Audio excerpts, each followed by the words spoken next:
Deer aspirants, আজ যে প্রতিবেদন নিয়ে সম্পাদকীয় প্রতিবেদন নিয়ে আলোচনা করব ডাব্লিউবিসিএস পিএসসি ক্লার্কশিপ এবং বিশেষ করে মিসলেনিয়াস পরীক্ষার জন্য খুব গুরুত্বপূর্ণ।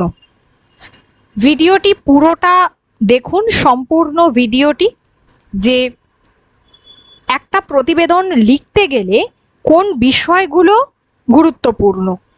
প্রতিবেদন দুই ধরনের হয়, একটা ফিচার প্রতিবেদন, বর্তমানে মিসলেনিয়াস পরীক্ষায় এই ফিচার প্রতিবেদন আসছে, আর আরেকটা হচ্ছে যেটাকে আমরা বলে থাকি যেমন কোনো সাধারণ প্রতিবেদন, কোথাও কোনো দুর্ঘটনা ঘটছে, এই জাতীয় যে প্রতিবেদনগুলো হয়। প্রথম যখন প্রতিবেদন লিখতে হবে সবার আগে বিশেষ সংবাদদাতা বা নিজস্ব সংবাদদাতা এই বিষয়টার উপর কিন্তু গুরুত্ব দিতে হবে। যখন প্রতিবেদন লিখতে হবে তখন কিন্তু সবার আগে বিশেষ সংবাদদাতা বা নিজস্ব সংবাদদাতা এই বিষয়টাকে কিন্তু গুরুত্ব দিয়ে দেখতে হবে।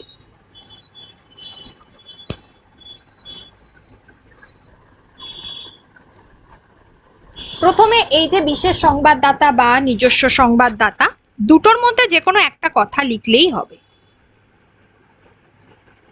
আজকের প্রতিবেদনের বিষয় যেহেতু অঙ্গদান মহৎদান, আমরা জানি যে মৃত্যুর পর অনেক ব্যক্তিত্বদের আমরা দেখেছি যারা অঙ্গদান করে থাকে। কোনো বিশিষ্ট ব্যক্তিত্ব আমরা দেখেছি জ্যোতি বসুকে, আমরা দেখেছি বুদ্ধদেব ভট্টাচার্যকে, রাজ্যের প্রাক্তন মুখ্যমন্ত্রী তারা তাদের অঙ্গ দান করেছেন। আবার এমনও ব্যক্তি আমরা দেখি যারা হয়তো কম বয়সে কোনো অ্যাক্সিডেন্টে মারা গেছে, হঠাৎ করে কোনো অ্যাক্সিডেন্টে মারা গেছে, তারা তাদের কোনো না কোনো অঙ্গ দান করে যায় মৃত্যুর পরে, যাতে যার মাধ্যমে সেই ব্যক্তি যারা তাদের পরিচিত, যারা খুব কাছের মানুষ, তারা মনে করে যে অন্যের শরীরে তাদের সন্তান বা তাদের আত্মীয় বেঁচে থাকবে, এই বিশ্বাস থেকে। এবং আরেকটা হচ্ছে যে তাদের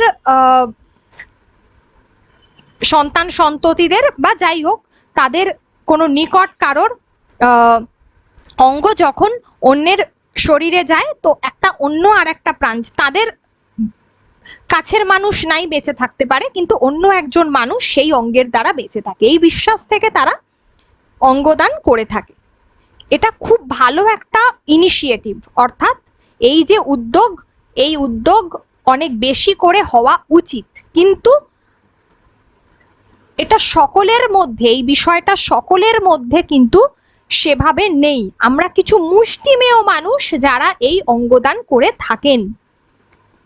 এবারে আসি যে অঙ্গদান মহৎদান, যখন এই বিষয়টা লেখা হচ্ছে তখন যেটা গুরুত্বপূর্ণ যে অঙ্গদান তো পবিত্র। আমরা যে কোনো লেখাই যখন লিখব সেটা অবশ্যই কিন্তু একটা আমরা কি করি না, একটা সূচনা দিই, কিন্তু আমাদের এই ক্ষেত্রে যেহেতু শব্দ সংখ্যার একটা লিমিটেশন থাকে, 200 শব্দের বেশি আমরা লিখতে পারবো না। আর এই যে আমি প্রতিবেদনটা লিখে দিয়েছি সেটা একটু বেশি শব্দ রেখেছি, তার কারণ শুধুমাত্র ডাব্লিউবিসিএস বা মিসলেনিয়াস নয়, অনেক ক্ষেত্রে অনেকে আছে যারা পুলিশের পরীক্ষা দিচ্ছে, তাদের কিন্তু 500 শব্দের মধ্যে লিখতে হয়, তাই জন্য একটু বেশি শব্দে রেখেছি। অঙ্গদান পবিত্র এবং মহৎ কাজ, একটা সূচনা, কিন্তু সূচনা খুব বেশি বড় করা যাবে না। এই প্রতিবেদনের নিয়ম অনুযায়ী প্রথম প্যারা অলওয়েজ 50 ওয়ার্ডসে রাখা উচিত প্র্যাকটিসের সময়, দ্বিতীয়টা 100 এবং তারপরেরটা 3টে প্যারা করতে হবে, ঠিক আছে? নিয়ম অনুযায়ী কিন্তু কি করতে হবে, 3টে প্যারা হওয়া উচিত, ঠিক আছে? 3টে প্যারা হওয়া উচিত এই ক্ষেত্রে। আচ্ছা, এবারে বলবো যে অগণিত মানুষের জীবন রক্ষা করে তাদের বেঁচে থাকার নতুন আশা জুগিয়েছে এই অঙ্গদান, এবং তাদের জীবনকে আরো সুন্দর করে তুলেছে। অর্থাৎ অঙ্গদান কেন প্রয়োজনীয় সেটা একদম প্রথমে চলে আসতে হবে। আর যখনই আমরা প্রতিবেদন লিখব খুব বেশি ভূমিকা আমরা করব না, এমন একটা বিষয় আমরা লিখবো যাতে একটা কি দুটো বাক্যেই আমার ভূমিকাটা, আমার মূল উদ্দেশ্যটা যেটা আমি বলতে চাইছি সেটা যেন ক্লিয়ার হয়ে যায়। আমি বিশাল বড় ভূমিকা তৈরি করব না। তাই অঙ্গদানের গুরুত্ব, সচেতনতা বৃদ্ধি এবং তার সম্পর্কে যেসব প্রচলিত ভ্রান্ত ধারণা মানুষকে অঙ্গদানের মতো কাজ থেকে দূরে সরিয়ে রাখে। অন্যান্য দেশগুলির মতো ভারতেও প্রতিস্থাপনযোগ্য অঙ্গের চাহিদা যোগানের তুলনায় অনেক বেশি। ঠিক আছে, মানে সাধারণত যে অঙ্গগুলো দান করা হয়, আমরা দেখেছি চোখ, লিভার, কিডনি, যেগুলো সব থেকে বেশি খারাপ হয়, ঠিক আছে, ফুসফুস, এইগুলো। তো এইগুলো দান করার ক্ষেত্রে কিন্তু অবশ্যই সচেতনতা বৃদ্ধিটাও খুব বেশি করে প্রয়োজন। এবারে আসি পরিসংখ্যান কি বলছে, অর্থাৎ তথ্য কি বলছে, ডেটা, তথ্য কি বলছে। আর যখন আমরা কোনো তথ্য দেব, সেটা কোন জায়গা থেকে নেওয়া হয়েছে, কোনো অথেন্টিক সোর্স, উৎসটা কোথায়, সেটা হতে পারে কোনো বেসরকারি মাধ্যম, তাহলে তার নাম দেব, বা আমরা বলতে পারি যে কোনো যদি সরকারি হয় তাহলে সেটা সরকারি কোন প্ল্যাটফর্ম করছে, সেটা আমরা তার নাম দেব। নাম দিলে সেটা অনেক বেশি গ্রহণযোগ্যতা পায়।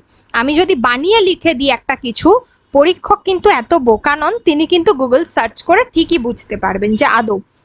আর যদি আমি কোনো ডেটাটা যদি একটা অথেন্টিক কোনো একটা সংস্থার নামে দিই, সেটা অনেক বেশি পরীক্ষকের কাছে একটা গুড ইমপ্রেশন তৈরি করবে। পরিসংখ্যান বলছে 130 কোটির দেশে দাতার অভাবে বহু মানুষ অঙ্গ প্রতিস্থাপনের জন্য আজও অপেক্ষায়। এখন আর 130 কোটি নেই, 140 ছাড়িয়েছে, সেটা উল্লেখ করা উচিত। নোটোর পরিসংখ্যান অনুযায়ী প্রায় 5 লাখেরও বেশি মানুষ অঙ্গ প্রতিস্থাপনের জন্য দাতার অপেক্ষায় আছেন, অর্থাৎ যিনি অঙ্গটা দেবেন। ঠিক আছে, আমরা আজকাল অনেক মানুষকে দেখি, তাদের বিভিন্ন হাসপাতালগুলোতে গেলেই বোঝা যায়, হয় তাদের লিভার খারাপ, নয় তাদের কিডনি খারাপ, তারা মানুষ পাচ্ছেন না এরকম। তবে আর বেশি দিন হাতে এগুলো সময়ও থাকে না, দ্রুত খারাপ হতে শুরু করে। যদি প্রপার ওয়েতে ইমিডিয়েটলি সেই অঙ্গ না পাওয়া যায়, তাহলে মানুষটা কিন্তু মারা যাবে। তবে সেই সংখ্যার কেবল একটি অংশই প্রতিস্থাপনের জন্য প্রয়োজনীয় অঙ্গ পেয়েছেন। যেটা বললাম, ডায়াবেটিস, হাইপারটেনশন, যাদের প্রেশার আছে, ক্রনিক ডিজিজ, ক্রনিক কিডনির রোগগুলো অনেক সময় অঙ্গ বিকল করে দেয়। তাই যত দিন বেড়ে যাচ্ছে ততই চলছে অঙ্গের চাহিদা, যতই দিন বাড়ছে, বিশেষত কিডনি এবং লিভারের, যা স্বভাবতই এই অঙ্গগুলোর যোগানকে ছাড়িয়ে যাচ্ছে। তাহলে কেন প্রয়োজন সেটা আমি এখানে দিচ্ছি, আমি আমার তথ্য দিচ্ছি, এবং কারা পাচ্ছে এখানে আমি দিচ্ছি যে কেন প্রয়োজন, কোন অঙ্গগুলো বেশি দরকার।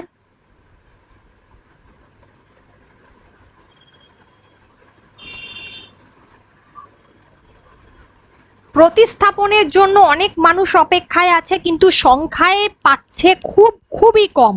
সেই জায়গাগুলো, এই পয়েন্টসগুলো দেওয়াটা কিন্তু লেখার মধ্যে যেন শুধুমাত্র গুরুত্বপূর্ণ পয়েন্টসগুলো উঠে আসে। এবার হচ্ছে আমাদের অঙ্গদানের ক্ষেত্রে বাধা কোথায়, সমস্যার জায়গাটা কোথায়, সেটাও কিন্তু তুলতে হবে। অনেকে ধর্মীয় কারণে, অর্থাৎ আমাদের মধ্যে অনেকের কুসংস্কার রয়েছে, অঙ্গদান করবে না। আবার অঙ্গদানের পরে শরীরের অবস্থা কি হবে, কেউ বলে হয়তো অঙ্গদান করলে মানে তার অঙ্গদান করলে নাকি মৃত্যু না হলেও মানুষকে মৃত বলে ঘোষণা করে দেওয়া হয়। ঠিক আছে, এমন নানান ভুল ধারণা রয়েছে। অনেকে বলে তার শরীরের যে শেপ, অর্থাৎ আকার, সেটা পরিবর্তন হয়ে যায়। তো এই জায়গাগুলো, এগুলোর জন্য আমাদের কি দরকার, আমাদের সচেতনতা প্রয়োজন, জনশিক্ষা প্রয়োজন। এইগুলো বিভিন্ন সংস্থা, এনজিওকে এগিয়ে আসতে হবে, সরকারকে এগিয়ে আসতে হবে, যারা প্রচার করবে এই সচেতনতা নিয়ে, যারা জানাবে। অবশ্যই গণমাধ্যমগুলো, তাদেরও ভূমিকা উল্লেখযোগ্য। Indian journal of critical care medicine, এই যেটা আমি বলছিলাম যে এক্ষুনি, এটা আমাদের খুব দরকার যে আমি একটা সংস্থা, যারা সমীক্ষা করছে তারা বলছে পরিবারের সঙ্গে আলোচনা করে অঙ্গদান করা উচিত। হয়তো আমি যদি স্থির করি যে আমি অঙ্গদান করব, তাহলে অবশ্যই আমার পরিবারকে সেই তথ্য দিয়ে রাখা উচিত, তাদেরকে জানানো উচিত, ফলে তাদের মধ্যেও কিন্তু একটা সচেতনতা তৈরি হবে, তারাও বিষয়টা বুঝবে। অনেকেই মনে করেন যে বেশি বয়সে অঙ্গদান করা যায় না, এটা ভুল কথা। যদি শরীর সুস্থ হয়, খুব মারাত্মক কোনো রোগ না থাকে, ক্রনিক কোনো ডিজিজ না থাকে, তাহলে অবশ্যই কিন্তু অঙ্গদান করা যায়। তাহলে সেক্ষেত্রে একটা অন্য মানুষের প্রাণ কিন্তু বাঁচে। ঠিক আছে, এক্ষেত্রে যেটা গুরুত্বপূর্ণ হচ্ছে, একটা অন্য মানুষের প্রাণ কিন্তু বাঁচে।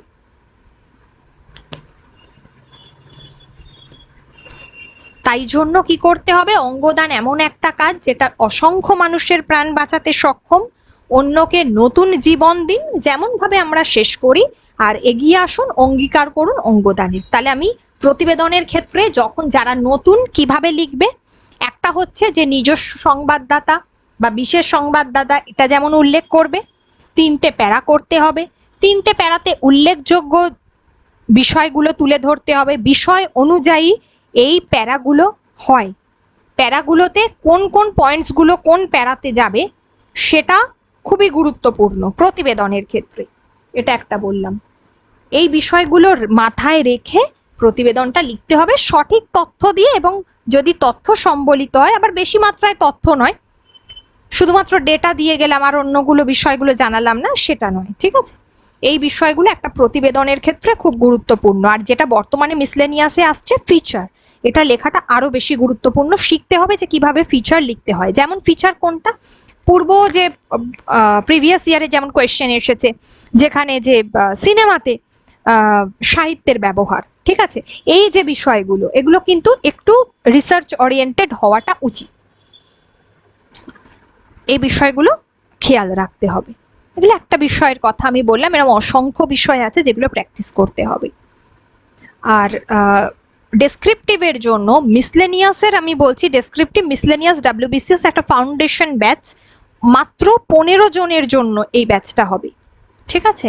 আমি জানিয়ে রাখি, যেহেতু আমি জার্নালিজম প্রফেশনে আছি, সেই কারণে খুব বেশি জনের খাতা চেক করতে হয় বলে আমার পক্ষে হয়তো খুব বেশি জনকে নেওয়া সম্ভব না। প্রথম 15 জনকে নিয়েই আপাতত একটা নতুন ব্যাচ হবে, যেটা এর আগেও প্রচুর ব্যাচ করেছি, কিন্তু এবারে 15 জনই থাকবে। প্রথম যেটা ফাউন্ডেশন, যেটা হচ্ছে যে ব্যাচ আর কি, ঠিক আছে? এই ইয়ারের সেকেন্ড ব্যাচ। তো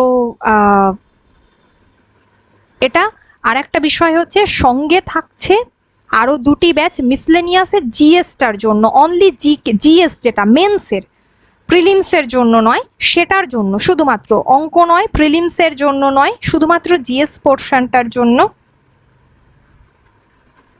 ডেসক্রিপটিভ যে জিএস সেটার জন্য একটা নতুন ব্যাচ আসছে। যারা যোগাযোগ করতে চাইছেন 8910098404, 8910098404 এই নাম্বারে হোয়াটসঅ্যাপ করুন। আর যারা আপার টেট দিতে চাইছেন তাদের জন্য শুধুমাত্র, এখানে শুধুই বাংলা পড়ানো হয়, আমি শুধুই বাংলা পড়াই, আর অন্য কোনো স্যার বা ম্যাডাম পড়ান না। তো সুতরাং আপার টেটের শুধু বাংলাটা, আপার প্রাইমারির জন্য এবং প্রাইমারির জন্য শুধুমাত্র বাংলাটা পড়াবো। আর মিসলেনিয়াস বিসিএস এর জন্য ডেসক্রিপটিভ ব্যাচ, আর মিসলেনিয়াসের জন্য শুধুমাত্র জিএস এর, এই 3টে ব্যাচ ওপেন হচ্ছে। যারা অ্যাডমিশন শুরু হয়েছে, যারা আপনারা যোগাযোগ করতে চাইছেন 8910098404 এই নাম্বারে হোয়াটসঅ্যাপ করুন। ধন্যবাদ, নমস্কার।